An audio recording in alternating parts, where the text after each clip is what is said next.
Ladies and gentlemen, welcome to Rooster AM. It's Ryan Nelson. Today we have Jenna Deweese with us. She is an incredible musician out of Woodward, Oklahoma.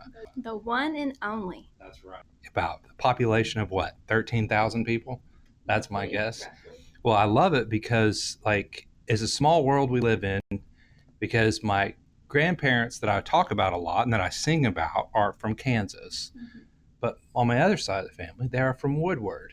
And me discovering you in Woodward was kind of a weird happen chance, but it happened. And I'm so glad you're here. Me too. And not only that, guys, I'm telling you, you're going to hear this girl in Enid soon. And when you do, you're going to be blown away. So get ready. Here she is, Jenna, in your own words, and I'm putting you on the spot, in your own words. How would you describe yourself? Well, my name's Jenna. I'm 22 years old. I am a singer, a country music writer, and I'm a teacher. Being a teacher is a big part of my life. I teach elementary music. I'm very fortunate that I get to use music as a part of my career and as a part of my life. And it's opened my eyes to look at music differently in a lot of ways. It's really inspired me to be more thoughtful and meaningful with my music because I've realized how much music really inspires people and helps you make connections. And if it feels like an earthquake is happening, it's because my AC is right behind you. And no joke, I never do podcasts at this time. I normally do them at 9 or 10. So if it kicks on, don't worry, ladies and gentlemen, we're going to be okay. I promise. So you grew up in Woodward. I'm sure that had a little bit of an impact. I know that you've only been there for what, 5, 7 years? Yeah, just about. Okay. And kind of, you want to talk a little bit about how you got here? Yeah. So I met my husband when I was 16, and we didn't start dating right Where'd you meet him? away. You meet him like at school? Did you meet him online? Even better. Church? So my husband's a farmer, okay? Oh, man. And You met him on a tractor. even better, Okay, I'm ready for I I wanted a job really bad just to get out of the house. So I started working at this farm store called Atwood's, which is a very popular Oklahoma right here. store. I love Atwood's. I buy everything from clothes to equipment there. Brian, you just got a bunch of free plugs. Sponsorship here for Atwood's. But anyhow, I was working as a checkout girl when I was 16, and my husband would come in every day and buy useless stuff just so he could come through my line and stare at me and blush. And I just thought he was so cute. And I guess he thought I was cute too, because he would buy useless stuff and come in every day. Blush. And blush, yeah. So, like, you knew it? Like, did you just know? I knew I liked him, but honestly, this is embarrassing. I thought he was old. Okay. So my husband, bless his heart, he is a very work driven guy. So he's always worked since he was young. And so I was 16, he was 18 at the time. He had a very nice pickup, he had a very nice camper. And to me, a poor kid, I was like, oh, you must be an adult. There's no way someone around my age could be successful. Like, what do you mean? And he also had a full beard, which helped with the look of looking older. So he asked me on a date, and I was kind of mean to him, and I said no. You said no? I said no. I turned him down. How many times? Just once. He was respectful. My wife, she turned me down probably like 50 times Really? before she said yes to marriage. Wow. I mean, it was work for me. Mm-hmm. But, hey, you got to do what you got to do. You do. And he came to Atwood's every day, probably dropped $300 on useless stuff just to say hi. Just to stare at What me. was his name? Is it? His name's Seth. Okay. Well, Seth, good job. So who put the microphone in your hand? I would say a combination of me and God, honestly. I was really inspired as a little girl in church. The worship band really inspired me, yeah. Was there any certain kind of worship music you really like? Is there a person you like? There's one song called Blessings by Laura Story that has kind of been a lifeline for me throughout my whole life. It was one of the first worship songs I ever heard, and it really like spoke to me, you know. And your children, and your children. No, that's a good one. But it's yeah. What if your blessings come through raindrops? What if your healing comes through pain? And it's about using, you know, hard things as, I don't know, motivation and grit. Everything happens for a reason kind of song. God's plan is amazing. Yes. Because he will put you through the ringer and he will break you down and he will chisel you out. Oh, yeah. And you will think to yourself, does he even love me? And then you find out years later that pain and hardship was actually love. So that's really cool. That's cool that you came out of that. Yes. You know, a lot of country singers do come out of the gospel movement and gospel music. When did you realize that when you were singing, you weren't the bad person on American Idol? Like, when did you realize the room would stop and listen? Honestly, one of the first moments I felt like that was when I wrote my first song. And as a kid, I always wrote little poetry things. One time at a sleepover, I tried to write my friend a song for her birthday. Okay. And I wrote it on this scratch piece of paper and I tried to give it to her. And she was like, "What is this?" You know? And so I'd always kind of done chicken scratch stuff. But my first song I actually put together was a worship song called "I Need a Savior." And I've gone back and listened to it, and I think it was really good for being so young. I was 9 when I wrote it. And my church band at the time, they were so nice. They let me sing it with their band, and they backed me, and it was just, one of the best moments of my life. That was like the eye opener for me of like, this is what I want to do. Yeah. Who's your biggest influence? Like, because if you started writing at 9, you got a little bit of the Swiftie vibe going. You nailed it. Yeah, Taylor Swift. She was my first concert, was Taylor Swift. Really? Yeah. I went to the Red concert in Austin, Texas. Yep. One of my best memories. We were way up in the nosebleeds, but it was so much fun. What's your favorite song? I like her old stuff. Like, I like the stuff, her first 2 albums I thought were amazing. Tim McGraw, hands down, one of my favorites. I could sing it all day. But like Picture to Burn is one that you just want to scream, you know? So she has so many good ones. And Fearless is another one of my favorites. I got an embarrassing confession. If it's about Taylor Swift, it's not embarrassing. It is. So like about a week ago, my wife's in the living room. She's like, she's learning this dance, this Ophelia dance. Right. Oh my gosh, I would love her. Where is she? She'll be here probably in a few minutes. But she's in there doing her dance, and I'm watching this, and I'm like, "Girl, you really got this. Like, she's really good at doing this kind of stuff." That's fun. And then I go in the other room, and I start catching myself start to do the little dance, and I'm like, you know, and then I look in the mirror, I'm like, I'm so embarrassed of myself right now that I'm in here doing it, but. I just admitted to you that I tried to do the Swiftie dances, and it was an epic fail. Not for my wife. She was amazing. Now, I know that sometimes it can be hard for female singers early on.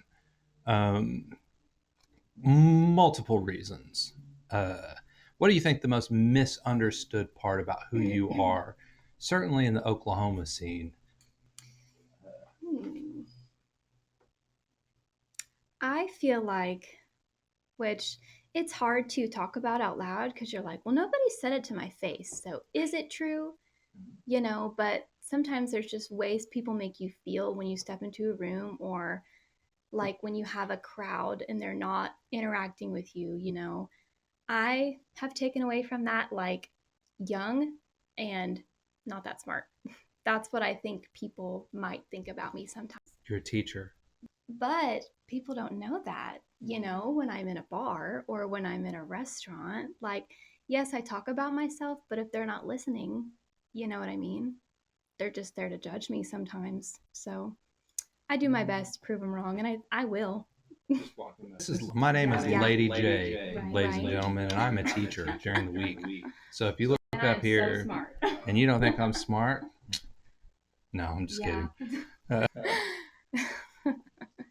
Or inexperienced is another thing, I think. What kind of stories does your music tell? music tells Because you got a single that's getting ready to come out. I do, yes. Um, my single that's coming out is called Tenfold, and it's about coming back from hard times, from abuse, from, you know, difficult paths in life. So I'm really excited for it to come out. What do you think? What's the sound? I mean, I know it's going to be very probably country, right? It's country, but it has a lot of drums, a lot of guitar, so it's a little kind of punchy. Yeah, I'm really pumped. Like punchy, like, oh, what's her name? The kerosene girl? Miranda Lambert. Like that kind of punchy? Yeah. Or Yeah, more Carrie Underwood punchy? I would say a little both. Well, it's going to be exciting. Yes, I'm really excited. I got the final revision just yesterday, so I think it's being sent to be mastered as we speak. That'll be so. You got your first mix done, or your mix is done, and then they're just going through the mastering process. That's cool. How was that? Like, I know my experience was incredibly fun. It was nerve wracking at first, but man, when I got in there, you were fortunate. You got to go in and out. I went for about a week, and it was like grueling, but it was it was an experience. How was it for you when you first walked in? What did you think? It was a lot of fun. When I first walked in, it was kind of what I predicted it to be, you know, a room with all the soundboarding stuff and um, all the mats and gear equipment. I was really just kind of staring at everything. I was like, that's cool. Wait, what's that? That's cool. And he was like, okay, we have to get to work, you know, because I was like off in space. But laying the vocal tracks was a lot of fun because it was like for the first time hearing my own song, you know, with guitars and drums and all the fun stuff, and then hearing my own voice like played back when we would go through and pick the cuts. I was crying the whole time. I was like, this is what life's all about. Like, it was so cool. It's wild hearing yourself. Yeah. Like I wasn't ready for that. I was like, ooh. I wasn't either. I thought I sounded a lot better. Yeah. I didn't know my voice. So when I would sing in my head, I thought I sounded like Johnny Cash. Yeah. But when I heard it, I was like, not at all. It's been an adjustment for me because I've never heard my voice like not auto-tuned or things like that, but like through a nice microphone, like perfected, like a clear recording of my voice. I've never heard that before. And so when he sent me the first, you know, rough demo of it, I was like, who is that? Like I listened to it on my phone, I listened to it on my headphones, I went out in the car, I went out in the truck, I listened to it on the TV speaker. I was like, that sounds good, but like who is that? Because I'd never heard my voice like mastered like that before. And when you get your master cut, before you finalize it, do the same thing. Okay. Play it in your car, play it on your phone. Do you have an iPhone? Yes. Okay, because most people have an iPhone. And that's where they're going to listen to it. So you want to make sure it sounds good because each one of those different systems sound different. Yeah. And also the streaming services do. I'm going to be real. Everybody uses Spotify, but YouTube, I think it sounds cleaner when you go through the YouTube music. But everybody uses Spotify, so that's the one you want to look at. But no, it's just a little quick advice there because that's what they kept telling me. Did you listen to it in your Jeep? No. Go listen to it in your Jeep. I was like, oh, okay. And it's okay to be picky. You're paying them a lot of money. Well, it did take about 5 revisions. So I'm kind of at the point now where I'm excited to be done with this project. Not because I'm not excited about it, but because I'm a little bit of a perfectionist. And I'm like, if I listen to that one more time, I'm going to find something else that I want to change. Right. You know? Well, and then it gets to like I'm going to be honest. Like, when Enid got done, and it's been played so much that I'm tired of hearing it. I'm tired of hearing my own song. I'm like, oh my goodness. Like, let's move on to the next one. And that's pretty cool. So what do you plan on going back anytime soon? Or you just kind of see how this one works? I'm just going to kind of see how this one works. I'm hoping to get some of my own recording equipment so I can keep working, you know, in the meantime. Because I have lots of songs. You know, I just picked one that I thought would be great to start with to release, So, yeah. Really cool. Is there a song out there that that you listen? So, for instance, when I listen to music, I look back and there's a couple songs that have been written, Mhm. and I go, I think I should have been the one that wrote that song. Like, is there one where you're like, man, I don't know why, but I feel like I should have been the one to write that. Honestly, like this is a big one, but Landslide and Easy Does It by Emily Ann Roberts, because I just love the chord progressions in those songs. They're very similar and they both speak to me. Like Landslide was the first song I learned how to pick, because you start with strumming and all that good stuff, but I feel like that song spoke to me at such a young age, and it's still like you can carry it with you through all different seasons of your life. And then like Easy Does It by Emily Ann Roberts, I feel like she wrote it about me and my husband, because it's just a song about like your life shouldn't be hard, and now that like I'm settled with him and a career, and I'm just like I'm on a podcast right now. What do you mean? Like my life is easy. This is great, So it's just kind of about living in the moment and enjoying life. Is there a moment so far? Because you're so early, like you're very green, which is good. Yes. You haven't been spoiled, and hopefully you never will be. I hope not. What is the biggest wow moment you've had so far? I got to open for Zuma Rosdale, which is Blake Shelton's stepson, this summer over in Tishomingo. I play at Tishomingo about once a month at Old Reds, which is Blake Shelton's restaurant. I started going there. I just kind of emailed them out on a whim a few years ago. I was like, this looks like a cool place. I'm always looking for different locations. And so I go down there about once a month.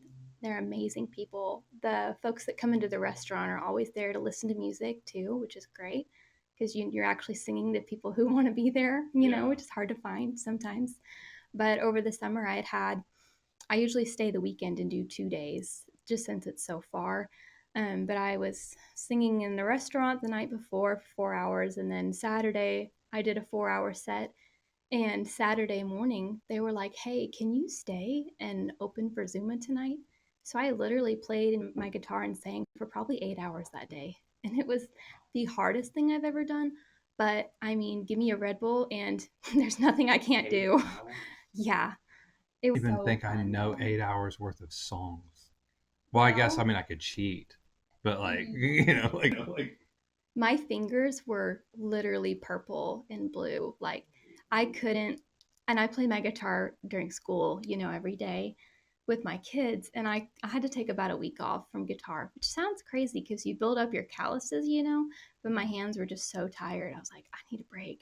Wow. That was the first time I've ever had to like take a break from guitar, but it was worth it. I got to meet Blake and he signed my Martin guitar. Really? And it's hanging on my wall, all beautiful now. Yeah. That's and cool. It gave me an excuse to buy my Gibson. So. Oh, your new one? Mm-hmm. I saw that you got that on Facebook. Yes. You were pretty happy about that. Oh my gosh, I cried. You appreciate the things. That's really good. I do, yeah. Can't take anything for granted. No, you can't. You never know what'll happen tomorrow. Mm-hmm. Was there a moment where you said, okay, this is really happening? Like, whoa, what's happening? Every day, like big things, yeah. When I was opening for Zuma, it was kind of one of those moments because like How many people were there? 500 less because it was in the doghouse and they don't have that much seating in there, but there was people outside like listening. Like the whole block was packed with people, so it was really packed. But into it, huh? They were so excited. Well, because Blake and Gwen were there that night too. And the this is real moment for me was like, because we met Blake before I went up, and I had to turn my brain off. I was like, all right, he's just a person. Because if I get worked up, then I can't, like perform my best. But when I felt the like, oh, this is real was when, like on the stage, they had like a big, huge set of black curtains out so that Blake and Gwen could come in and out and people wouldn't see them. And I was like, oh, this is real. Sitting over there watching you. Secretive. Yeah. That's when I really felt it. What's the hardest part about performing live? You said you don't want to get too worked up, but Well, I think what I meant about that was like knowing Blake and Gwen were there, I was like, I can't be fangirling right now because I have a job to do, you know? So that's what I meant. Like, we went up and met Blake, and he was very sweet when we were doing sound check and stuff. And I had to tell myself, he's just a person. He's just a person. Like, fangirl later, you know? Now, you know, when you open for someone, it's okay to be a fangirl. And I was, but aren't you all glad to be here today to go hang out with Blake Shelton? Right, yeah. I think I just mean like I had to be professional first because I was like, I'm here to do a job. And if I get all, you know, excited butterflies, I'm not going to be able to do my best. So we were talking about you maybe coming to Enid. Yeah. And that could happen. Woodward and Enid, kind of like a weird little family, you know, close enough together. Yeah. What have you ever played here in Enid before? I have not. I would love to. You ready? Oh, yeah. A different atmosphere. Well, it's going to be December, and I can't say yet because I will be probably signing the contract today. But when it's done, by the time this is probably aired, people will know the date. But yeah, that's going to be pretty exciting for you. Yeah, that's going to be awesome. I've always wanted to come to Enid. We're going to take the Stride Ballroom, and we will do our best to pack that thing out. Like, it'll be probably standing outside because we're not charging. We're doing a free show. It's going to be free.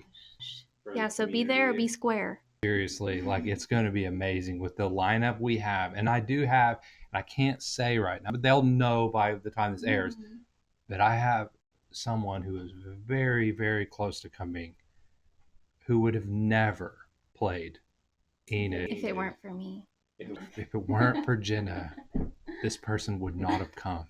No, but they do stadium tours. Wow. And they're going to come down and maybe do a little ballroom here in Enid as a favor. So that'll be really cool. So hopefully that works out. If not, everybody else we have on the bill is amazing, up and down. And it's going to be fun. It's going to be a good coming out party for you here. This is a town of about 55,000. So will you be on Spotify by next month? Yes, I hope so. Yeah, unless there's a wrench in the plan, but I hope not. There shouldn't be.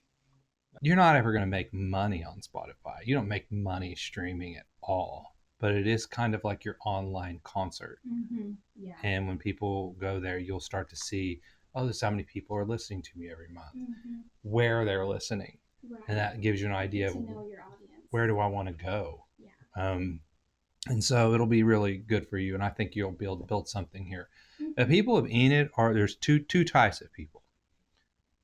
The local music scene, they're going to probably say something negative just because it's not them. But the people, they'll embrace you. Well, and I have a lot of friends in Enid. When I was going to college, I started at Northwestern, and I took a couple classes at NOC here in Enid. I saw that sitting over there. And then I also came to the Enid campus for a week, almost 2 years ago now, to take a elementary ed class. And I met so many great girls, and they're all graduating like right now. And so I'm just so proud to know them.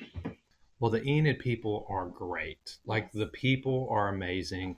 So don't get too discouraged when someone goes online and says something about you. Like, she's probably not real. She's probably an AI bot. Or, you know, she thinks she's Taylor Swift because they watched this episode and we talked about Taylor Swift. Like, don't even worry about them. But the people as a whole, I'm telling you, they're going to love you. I hope so. Like, they will. I think because just by talking with you before, and even your family, you have a solid foundation of a person, and people like a genuine person. Enid does not like. How do I say this? You can't really say it nicely. They don't like trashy people. Yeah. Like, they don't want people. They don't want people acting a certain way. They don't want that. That fakeness, or the I'm gonna destroy my life in front of everybody. They like, here it is, it's a town of families. And so you'll be a good role model for people. I mean, you're a teacher, you'll be able to go up there and parents won't be like, don't listen to her. Or don't look at her. Yeah. At her. You're gonna be modest, and that's good for this town, and that's I actually think that's where we need to be moving in the music industry anyway, because it is getting really trashy right now, and it's really nice to see someone classy. Well, thanks. Yeah, really cool. I try. What do you have coming up? Like other than the little Enid thing, do you have more recordings coming down? Any singles that you're wanting to release? Or are you going to grace us with any songs like outside of the one you're releasing? Well, I'm trying to get some recording equipment so I can start working on my songs, on my own. I also play a few other instruments, so I think I can handle it, but we'll see. That's a project I'm excited to start. Um, as far as the gigging, I go to Tishomingo Old Reds about once a month. I'm going to be I do sing in my worship team at church, at Thousand Hills Ranch Church every Sunday. So, want to come out to Woodward and go to church? We'd love to have you. Let's see. December, I'll be here with you guys. I think. I don't know if it's before or after Tishomingo. I was like, don't be saying no dates. Yeah. Gotcha. And then January, I've got a gig lined up Tishomingo again. February is going to be busy. I have a gig at Sugar Creek Casino in February. That's over by Hinton, I think, nice. Or Weatherford, somewhere over there. I'll find out when I get there. And then I'm also doing Toby Keith's again on Valentine's Day in Oklahoma City. On a lot of those gigs, you do a lot of covers on those. Yeah, I like to sing my originals too, but it's kind of nice to connect with the crowd, and I take as many requests as I can. And one thing that I do to kind of keep interaction going is when I talk to people, I say, I'm not 100% guarantee cover rate, but I do keep, like, if they write it on a napkin or something, I keep it, and then I'll try and do it at the next show. And I always do Facebook Lives, and so that's how I try and say, hey, I have a banner thing scanned to my website, which will take you to my Facebook, so you can follow along. If I miss your song this time, I'll try and do it next time. Wow, that's pretty cool. It's so fun, and it's really helped me to expand my music vocabulary and my knowledge, because I get all these songs, I'm like, I never would have listened to that, but it's a great song, Yeah. Well, you try and play the song Enid. Okay. Have you heard that? So the chord progression, have you heard? That is ridiculously not easy. Really? It's in the key of B. Without the little one. capo, try it. Yeah. It's not easy. I've had guitar players be like, that is insanely hard. Yeah. Why? And you know what? It wasn't really my choice. What happened was when we went in, I was singing all of the songs, and the guy stopped and he said, listen, you can sing these things and you're singing them perfect. But what if we dropped it down too? And I said, why? And he goes, so you can play them every single night for the rest of your life. And I was like, what do you mean? He goes, because these are good. You're going to be playing them a lot. And I was like, well, and he said, and your throat won't be able to handle that the whole way. So that song got dropped down to a B, and it was just like strange. When I was hearing it was just strange. That happened with mine, except we went up too. We went up. Yeah, I wrote it lower, and my producer was like, "You've got range, girl. You need to use it." You need to push it. Okay, so I'm happy with. It was a good choice. Yeah. Probably why it sounds different. You're like, I've heard a million times this way, and that's how I was. Like, man, I've heard 100 times this way. But he was right. Like when I would sing it, it sounded really good. But if I had to maintain that 3 days in a row, there's no way that was going to happen. Yeah. So in 5 years, where are you going to be? Headlining, opening my own tours. That's the plan. That's the dream. I don't know. Still doing this one way or another. That's awesome. Yeah. Would you sing? So if I gave you a track, would you come and sing on my? I would be honored. I'm gonna get you a little, $150 studio time. Go in and drop down and sing a verse or a chorus or a bridge. Yeah. And I love to harmonize. So if you ever need that too. Yeah, I do, because I try to harmonize with myself, and it doesn't work out always. What? Yeah. Cheat. Like I know how to cheat and make it sound good, but no. I'm gonna give you some fun little rapid fire questions. Hit me. These are going to be really serious, but you just got to, the first thing that comes to your mind. And if they're too hard to answer, like emotionally, Can I go? you can just time out. Okay, are you ready for the first one? Ready. What is your go-to Sonic drink? Oh gosh, either a cherry limeade or a Dr. Pepper with vanilla. Light ice always. Light ice. Favorite Oklahoma food spot in Woodward? In Woodward would have to be probably Hector's. It's a Mexican restaurant. They have the best salsa. I've never been there. And their fajita beef is to die for. Like, so good. I love you, Hector. He's awesome. And he comes around and he says hi to everyone while you're in there. So, like, you're always going to see Hector. And he's so sweet. Does she have sponsors? Are these her sponsors? Because you're They can sponsor me. who's your dream duet partner? Probably Emily Ann Roberts. I just adore her. She's so cute. And I like to crochet, and she crochets her own outfits for her shows. And I'm just like, I want to be you. She's so cool. Boots or heels? Both. On stage? Oh, yeah. And I like to go barefoot too. So I'm just kind of a wild card. Whatever I'm feeling. Barefoot's kind of hippie. All of my branding pictures, like I just did a photography session Sunday night for my new record to get some promo stuff. I'm barefoot every single picture. Like you will not see a picture of me with shoes on. Flowers or diamonds? Both. You get a little bit of both? Yeah. How long does it take you to get your makeup on every show? Because I see that you do those videos a lot.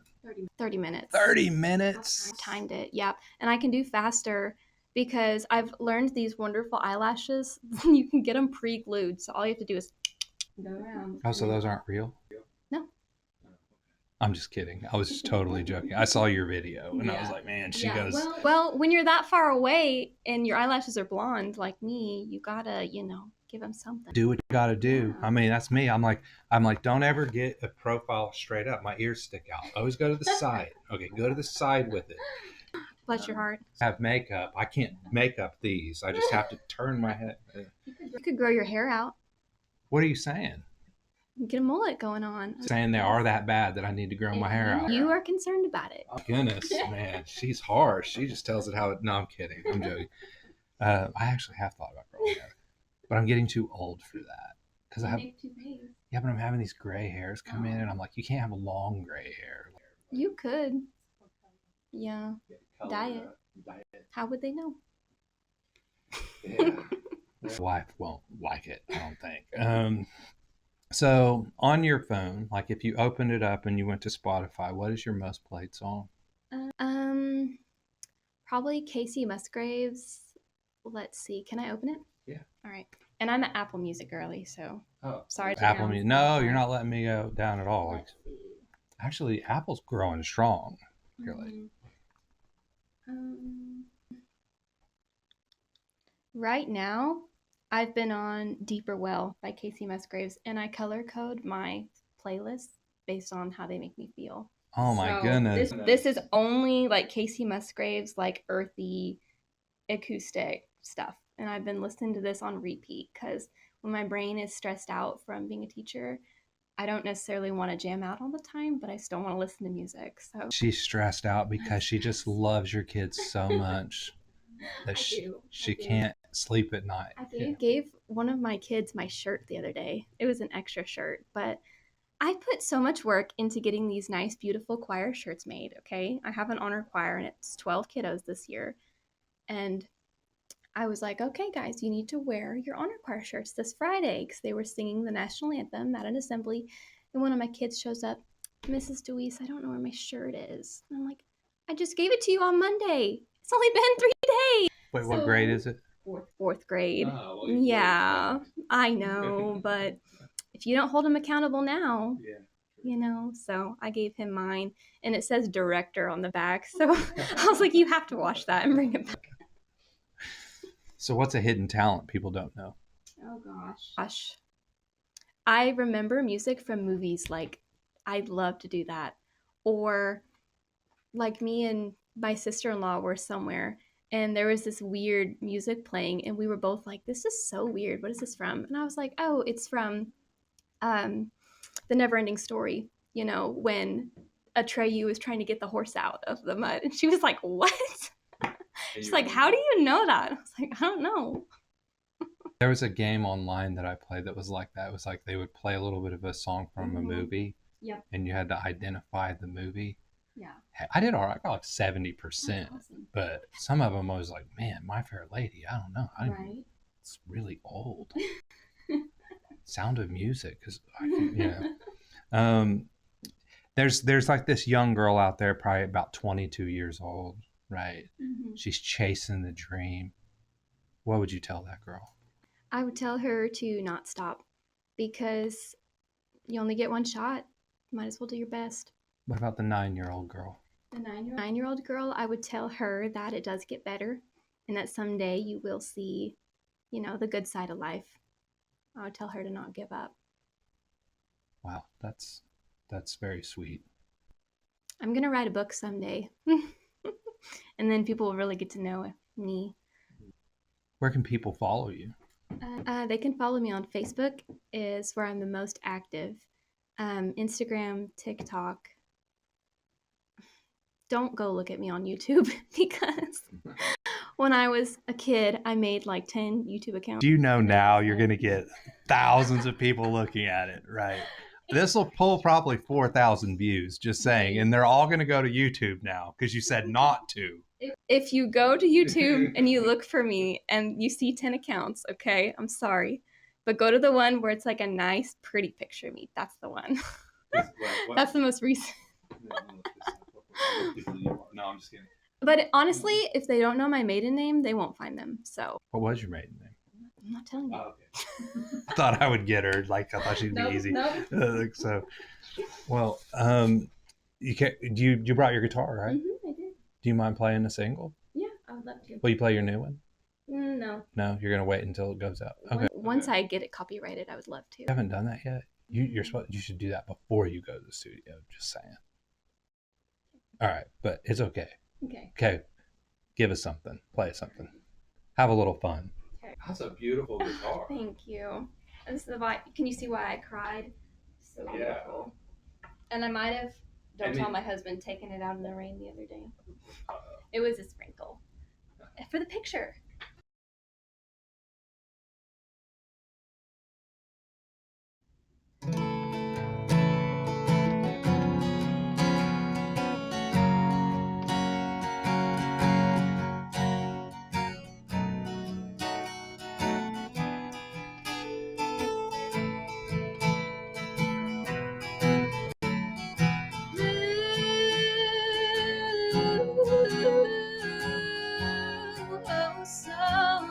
Some for you. Why can't you be blue over me?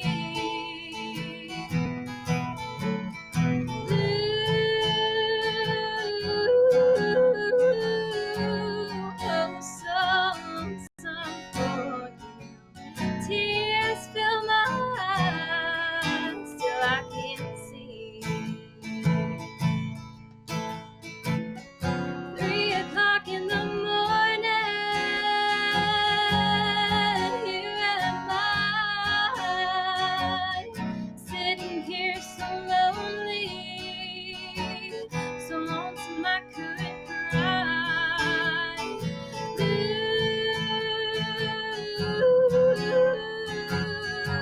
Oh, so lonesome for you.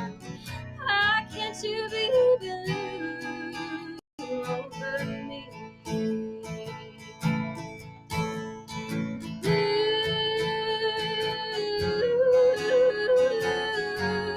Oh, so lonesome for you. Tears fill my eyes till I can't see. Now that it's over, I've realized those weak words you whisper, nothing but lies.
That's my favorite song. I think. That was maybe Cam Allen should just get out of the way and we'll let him open for you. Like that was incredibly good. Wow. It sounds so much better when you're in the room. So I've heard her online, and you guys are hearing it right now. I can tell you right now when you're in the room. Wow. So if you have a chance, make sure that you go. If she's in town anywhere, go and see her because that was wow. Thank you. And you can go and watch me react to singers that have been on before. Your mother-in-law right here saw my face, I think, right when you started singing, and I was like, "What the crap? Where's this girl been?" Woodward. Woodward of 12,000. Nashville, here she comes. Enid, she's gonna be here. She already said she would. You know what? We'll make it happen. Even if it was just me and you, we'll make it happen. That'd be great. It's gonna be incredible, and I will hold you to being on one of my tracks now. Okay. I'm going through the 13 in my brain, and I'm like, wow, which one now should Hopefully she be I'm on? at number one. So yeah, thank you so much for coming. And you know what I'll do is we'll have a follow-up maybe after the show, and you can come back on again and we'll talk about that experience and see if we can get a repeat, because my goal is simple. This first show is free for the town of Enid. We're not charging a dime. And the whole idea is I want to get as many people in the room as possible, so that the next time you come, you pay $20 a ticket to come see Jenna. Right. And that's the hope. And so let's just make that the goal. And not because we're greedy, because I'm going to tell you right now, you get 1 million streams on Spotify. Guess what? You can go buy a Big Mac. Wow. That's what I've always wanted. It's like when it comes to music, the only way the artists ever really get paid is by merchandise and ticket sales. So for her to come and be a part of this with all these other musicians, this first go around is so you guys see how great she is. So take advantage of that opportunity. I am working on merchandise. It'll be on my website soon. And I do have a Facebook group that you can subscribe to where you get discounts on merch. So go check out my Facebook. And our subscription's not even that much. No. I saw it. What is it? I mean, it's not very much. Yeah, it's like 50 cents a month. Yeah, and it gets you discounts, but you're going to be up to date with all the good stuff. You get some behind the scenes stuff. And my goodness, like, why not wake up to that voice every single day? Seth is a lucky man. Do you sing for him every day, like when he's getting ready for work? I wouldn't say like that. I sing for him a lot, though. Wow, that's awesome. Yeah, and he's a good singer too, believe it or not. Really? Well, he would hate that I said that. Will he come and sing with you? I don't think so. He's my bodyguard. Me and my wife, we do every time, because the truth is my wife sings better than me. No. Like she really does. Yeah.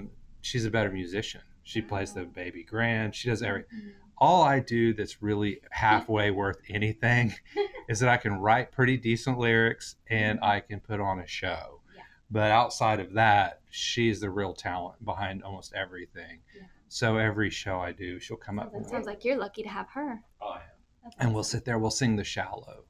Oh, that's a good one. Once she'll come up and sing it with me. So we can get Seth to come up and sing a couple songs with you. That would be fun. Thanks again for being here. We'll do a follow-up. And you were amazing. Thanks for having me. You were as advertised and more. Oh, well, thank you. I was so glad to be here. This was a lot of fun.